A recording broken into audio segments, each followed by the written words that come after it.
ये वीडियो उन होनहार छात्रों के लिए है जो साल भर इधर उधर घूमते हैं और जब परीक्षा नजदीक आता है तब तेजी आते हैं कि अब हमें पढ़ाई करना है। तो आप एक साल का पढ़ाई एक महीना में नहीं कर सकते हैं, लेकिन ये वीडियो आपके पास कहीं से भुला भटक के पहुंच गया है तो हम आपको बताएंगे कि आप का पढ़े आ का छोड़ दे कि आपका नंबर अच्छा है और आप समाज में मुंह दिखाने लायक रहे।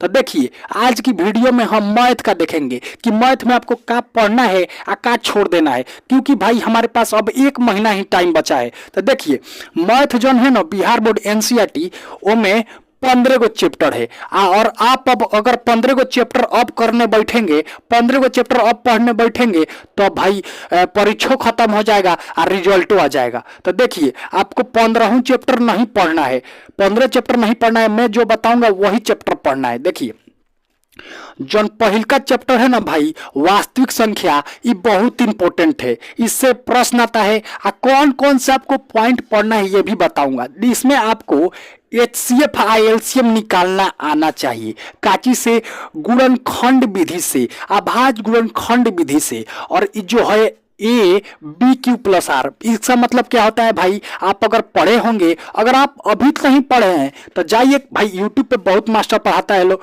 वहां से जाइए चैप्टर 1 का 1 शॉट देख लीजिए, चैप्टर 2 का 1 शॉट, सारी कोनों का 1 शॉट देख लीजिए और उसके बाद आइए यहाँ पे देखिए A बराबर BQ+R। ये भाई यूक्लिड विभाजन प्रमेयिका का सूत्र है, आपको यूक्लिड विभाजन प्रमेयिका आना चाहिए। अब देखिए ये तो पहल का चैप्टर का बात हो गया, अब बढ़ेंगे हम दूसरा का चैप्टर की ओर। दूसरा का चैप्टर भाई इसमें आपको शून्यक निकालना आना चाहिए। दूसरा का चैप्टर हमारा क्या है, वो है बहुपद। बहुपद में आपको शून्यक निकालना आना चाहिए, जिसमें आपको यहां से कैसे निकालेंगे शून्यक, अल्फा एगो को अल्फा मान लेंगे, एगो को बीटा मान लेंगे, आहा जांच करने में आना चाहिए, जिसमें हई बहुत इंपॉर्टेंट है भाई, हई बहुत इंपॉर्टेंट है। इससे आपको 2 नंबर के सवाल भी आता है, सिर्फ इस पे आपको 2 शून्यक दे देगा, कहेगा उसका योग निकालिए। तो देखिए एगो अल्फा को शून्यक मान लेंगे, एगो बीटा शून्यक मान लेंगे, और योग बोलेगा तो योग माने क्या होता है, जोड़, तो जोड़ देंगे। तो अल्फा प्लस बीटा ये डायरेक्ट फॉर्मूला बनता है, -B/A बनता है फॉर्मूला डायरेक्ट। अब देखिए वही आपसे 2 शून्यक दे देगा, बोलेगा इसका गुणनफल निकालिए। तो देखिए अल्फा इंटू बीटा, एक और जो सूत्र होता है ना वो C/A होता है, ये आपको देगा ऐसे। ये है चैप्टर 2 और सबसे इंपॉर्टेंट चैप्टर भाई 2 गो है, मोस्ट भी है ये चैप्टर।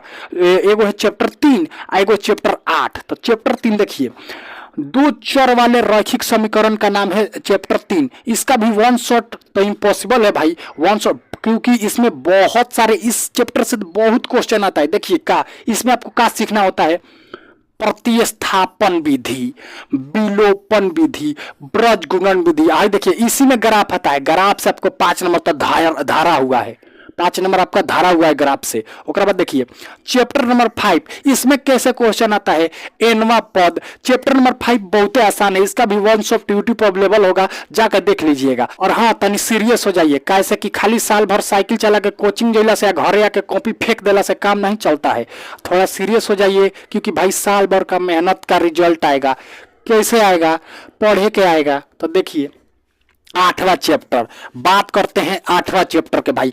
40% क्वेश्चन 2022 के पहले इसी चैप्टर से आता था भाई, 40% क्वेश्चन।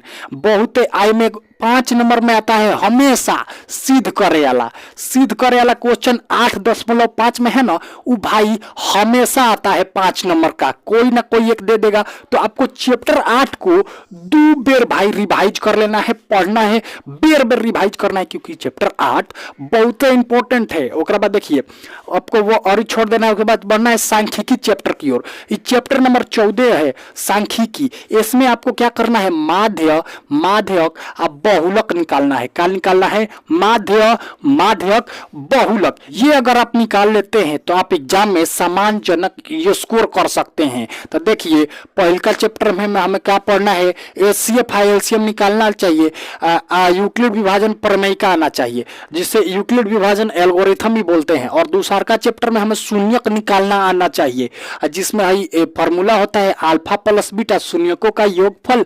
-B/A और शून्यकों का गुणनफल C/A। और तीसरा चैप्टर में आपको प्रतिशत स्थापन विधि आना चाहिए, विलोपन विधि आना चाहिए और ब्रज गुणन विधि इंपॉर्टेंट है। और ग्राफ, भाई ग्राफ देख के जाइएगा, 5 नंबर का सवाल है भाई, आएगा ही आएगा। पिछलका पनवा पाता है ग्राफ पेपर, उसी पे बनाना होता है, बहुत आसान है। तो ये भाई देख के जाइएगा। देखिए उसके बाद आते हैं 5वें चैप्टर में एनवा पद। 5वां चैप्टर भाई सबसे आसान चैप्टर है, सबसे आसान चैप्टर, तो ये आपको पढ़ के जाना है। 8वां चैप्टर तो बाप रे बाप, 8वां चैप्टर माने रीढ़ के हड्डी है भाई, बैकबोन है, रीढ़ के हड्डी है। क्लास 10th मैथ का 8वां चैप्टर त्रिकोणमिति। देखिए उसके बाद है 14वां चैप्टर जिसका नाम है माध्य माध्यक बहुलक। ये भाई माध्य माध्यक बहुलक से 2 नंबर में भी सवाल आता है और 5 नंबर में भी सवाल आता है। आशा करते हैं आप इसको पढ़ के जाइएगा। अगर मेरी बात को आप फॉलो करते हैं तो आपका एग्जाम में सम्मानजनक स्कोर कर सकते हैं। ये तो बात हो गई मैथ की। अगर आप हिंदी संस्कृत का माने इंपॉर्टेंट चैप्टर जाना चाहते हैं कि क्या पढ़ना है क्या नहीं पढ़ना है कम दिन के अंदर, तो आप कमेंट जरूर कीजिएगा। तो चलिए वीडियो को काट के chapter 1, chapter 2, chapter 3, chapter 5, chapter 8, chapter 14 जल्दी पढ़ के आइए।